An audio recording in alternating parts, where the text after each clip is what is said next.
Sovereignty is regarded as an essential element of the state as it is the exclusive right to exercise supreme political authority, whether legislative, executive, or judicial, over a geographic region. The term sovereignty is derived from the Latin word superinus, meaning supreme. So, in the present context, sovereignty refers to the supremacy or supreme power of the state. Sovereignty is primarily a legal concept, as it has been defined as that characteristic of the state by virtue of which it cannot be legally bound except by its own will or limited by any other power than itself. The basic idea is that the sovereign, be it a monarch or a chief executive or an assembly, they are able to declare law, issue commands, and take political decisions which are binding on all individuals and associations within its jurisdiction.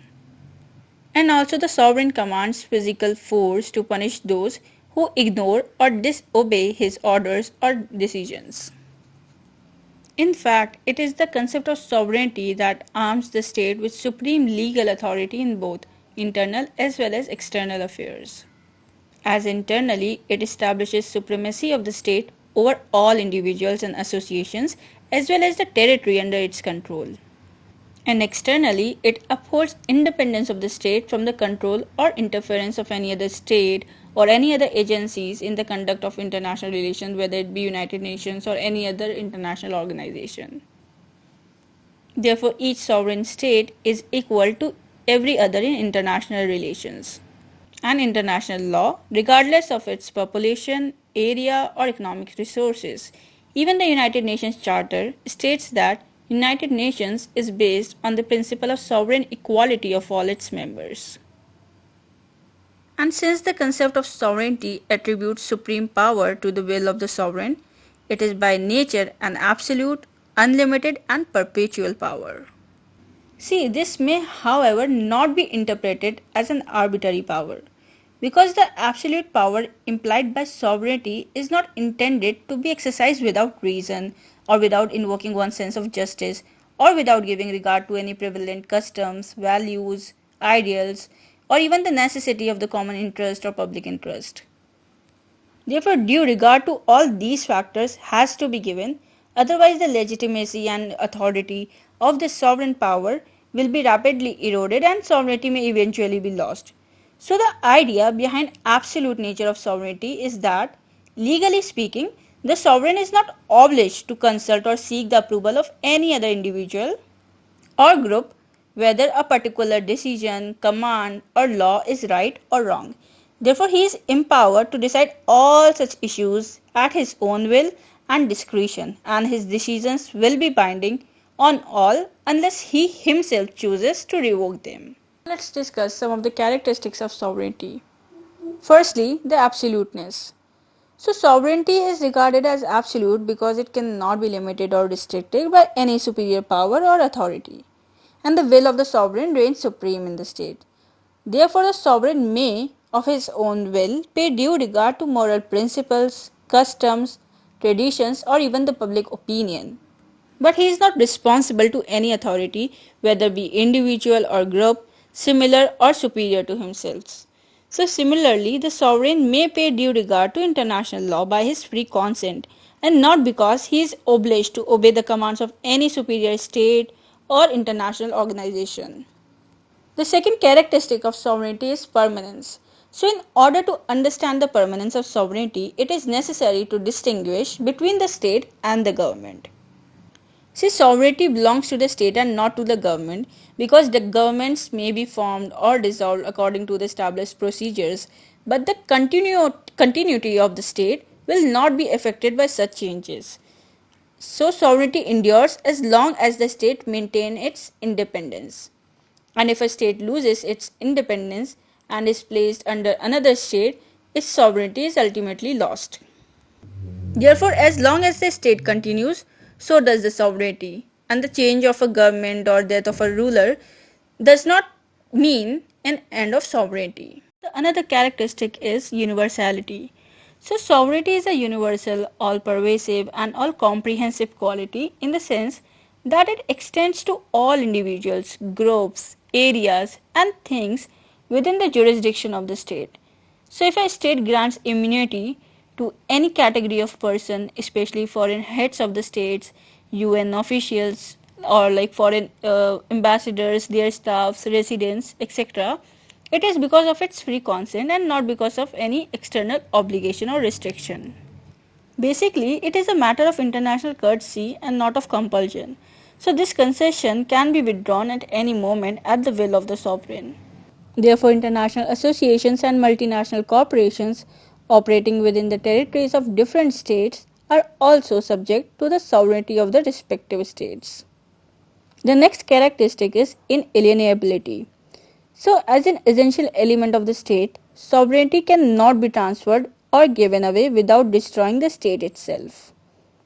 See, as when a state cedes a portion of its territory to another state, the ceding state is not wholly destroyed, but from the point of view of the ceded portion, the original state no longer exists, and sovereignty of a new state comes into existence. So this also proves that sovereignty of a state over any area is not transferred but replaced by another state. Indivisibility is an important characteristic of sovereignty. As sovereignty is an absolute power, it cannot be divided between or shared between different sets of individuals or groups. See, in every state, sovereignty must be vested in a single body and legally competent to issue the final commands. So, division of sovereignty is bound to give rise to inconsistent, conflicting, and ambiguous commands. So, this condition is not compatible to the very concept of sovereignty. But however, the principle of federal state is usually cited as an exception to this characteristic of sovereignty. Because federalism involves the allocation of powers between the federal and the state government, which are regarded as independent and coordinate in their respective spheres. For example, we in India are no less familiar with federal government. We have legislatures and cabinets in the state besides the union parliament and the cabinet. And the subjects of legislation are also divided into union, state and concurrent list. So this paradox can be resolved by making a distinction between sovereignty and power in the legal sense. See, power emanates from sovereignty. Sovereignty vests in the state and power is assigned to the government. Sovereignty is supposed to be exercised by the state and power is exercised by different organs of the government, legislative, executive or the judicial. So the pattern of exercise of power depends on the nature of organization of the government. We describe states as unitary or federal because of different patterns of organization of their government.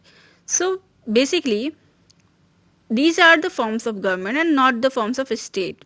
Thus, the federal system represents an extension of the principle of division of powers between the organs of the federal and the state governments, and all of them combine together to constitute a single state within a single sovereignty, absolute, perpetual, all-pervasive, inalienable, and indivisible. See, the division of powers can be evolved or altered from time to time, but sovereignty remains intact so long as the state maintains its independent existence. Now let's discuss different types of sovereignty. Firstly, de jure and de facto sovereignty. So in the case of revolutions, that is a successful overthrow of the existing regime in a state through unconstitutional means, and that is not by the established procedure of replacing the existing government, a distinction arises between the formal and the actual position. Until such time as the new sovereign is legally established and recognized, there may exist two sovereigns, one in the legal sense who has lost his real powers and the other in the factual sense who has not yet been legally established. Therefore, under such circumstances, the legal or formal sovereign is said to retain de jure sovereignty, while the actual sovereign comes to hold de facto sovereignty. Therefore, de jure sovereign may not exercise actual control over a territory occupied by the de facto or actual sovereign, but it continues to be the legal or de jure sovereign over the territory. For example, during the World War II, several European states were overrun by the Axis powers, but the leader of these countries continued to have de jure sovereignty over their respective territories. While the military dictatorship of the present times represents de facto sovereignty until they evolve suitable means to legitimize their authority. See, de facto sovereignty is so described because in actual practice, its commands are obeyed by the people, either maybe because of force or because of a strong following among the people. But it is the de jure sovereignty which is sovereignty in the real sense of the term, and the so-called de facto sovereignty remains inconsequential until it achieves the status of de jure sovereignty. The next type is titular sovereignty. See, in constitutional monarchies such as in England and Japan, the king and the queen, or the emperor, is officially referred to as the sovereign, and such a ruler is only a nominal or a titular head of a state without any real powers which are vested in different organs of the government according to the constitution of the state. So, this form of sovereignty is therefore called titular sovereignty. The next type is legal sovereignty. See, by legal sovereignty, it is meant that the person or body of persons in whom resides the ultimate power of laying down the general principles. See, it is in other words, the sovereign whom law recognizes as sovereign. So, for example, in England, the parliament is legal sovereign, as the parliament is the final law-making authority.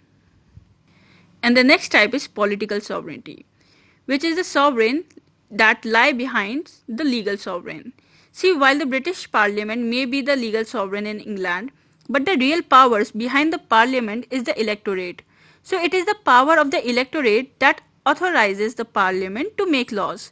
Hence, behind the legal sovereign, there exists the political sovereign.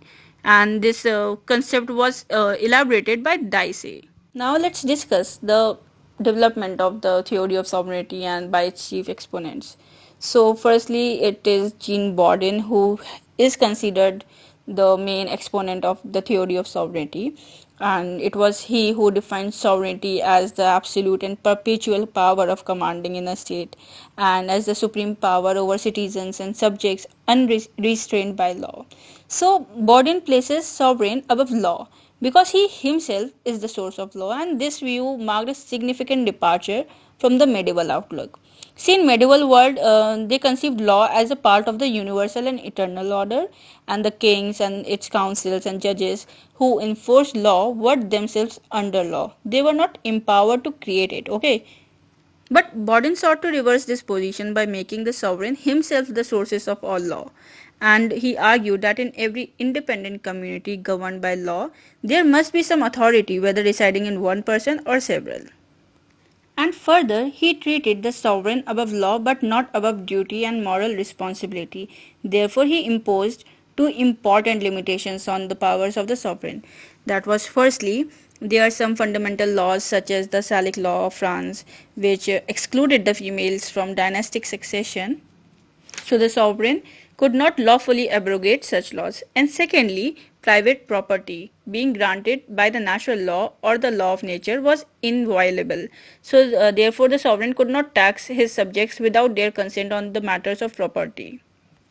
Now, after half a century of Bodin's theory of sovereignty, Hugo Grotius, who is known as the father of international law, made an important contribution to the concept of sovereignty because he brought the implications of sovereignty of the state in the international spheres, which is by independence of sovereign state from foreign control. So, Grotius sought to build a system of international law on two distinct foundations. Firstly, that nations are subject to natural law or the dictate of right reason, and in the same manner as citizens, because the society of nations is formed on the basis of moral principles which guide the behavior of men in society. And secondly, he recognized a voluntary law of nations based upon their free consents. So, whether in the form of treaties, convention, or expressed in forms of usages or customs. So, it was Grotius who, like Bodin, attributed moral responsibility to sovereignty, but he also extended it to the external sphere also. So, in the second place, he made it clear that nations respected international law not because it curtailed their sovereignty, but because they voluntarily choose to do so.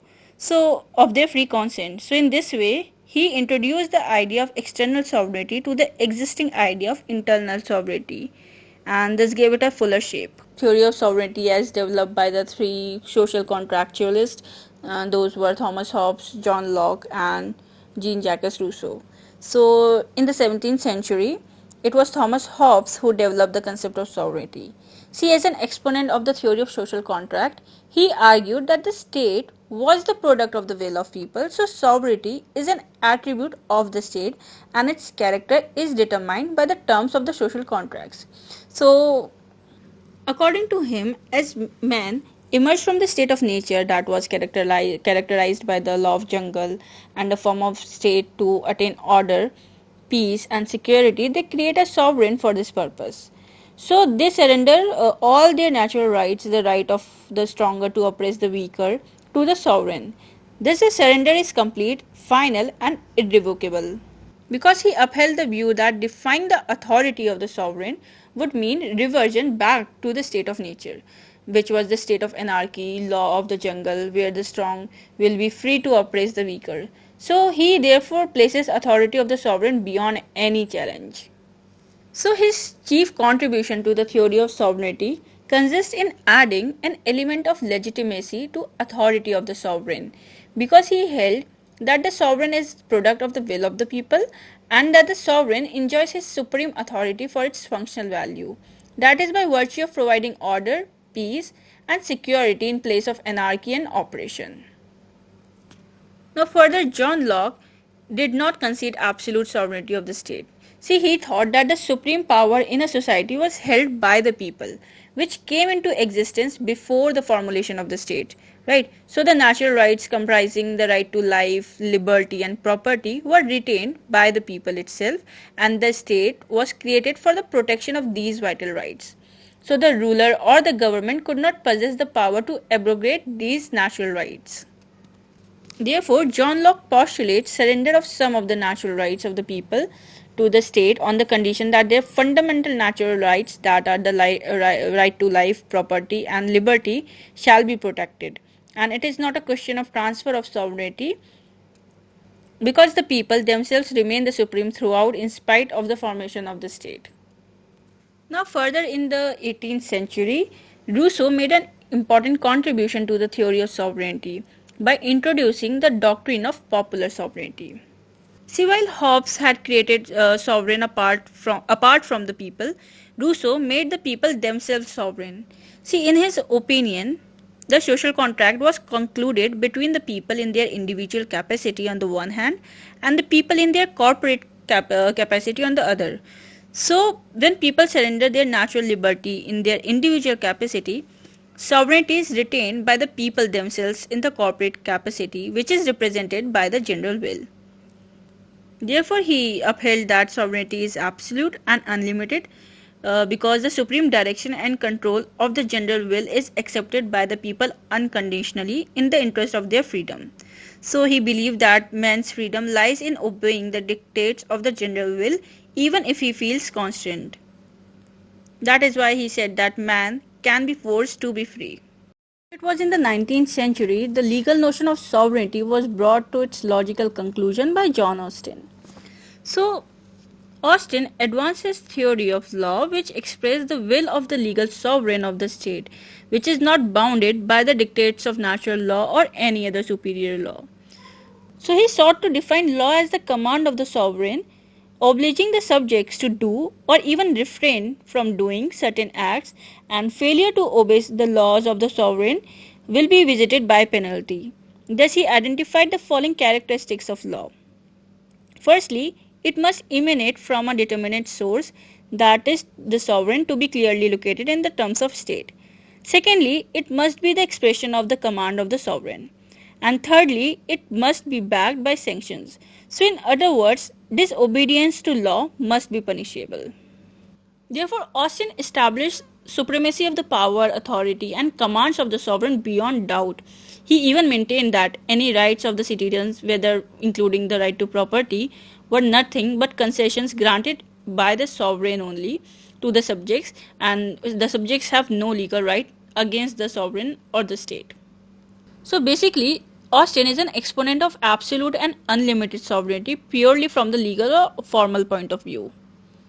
Because Austin held that sovereign's authority is legally superior to all individuals and groups within his jurisdiction, or we can say within its territory.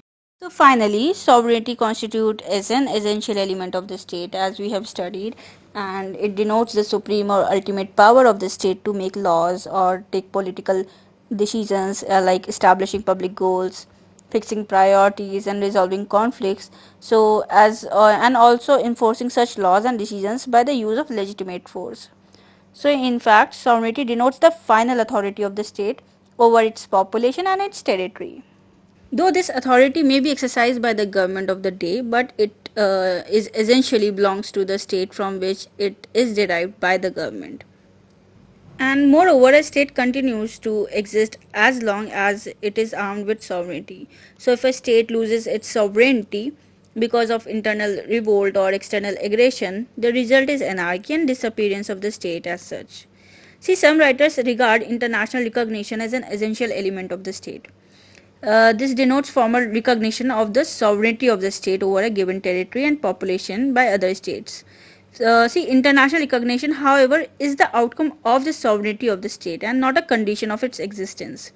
So, when a state like Bangladesh, for say, come into existence, it may be recognized by some states immediately, while other states may withhold their recognition for quite long time, and it much depends upon the foreign policy of the state whether to recognize the new state immediately or to defer it. For example, USA had withheld the recognition of the new states of Soviet Union and the republics of China for decades after they came into existence, but they did exist as states. Okay, so international recognition is only incidental to the sovereignty of the state and not a condition for its existence.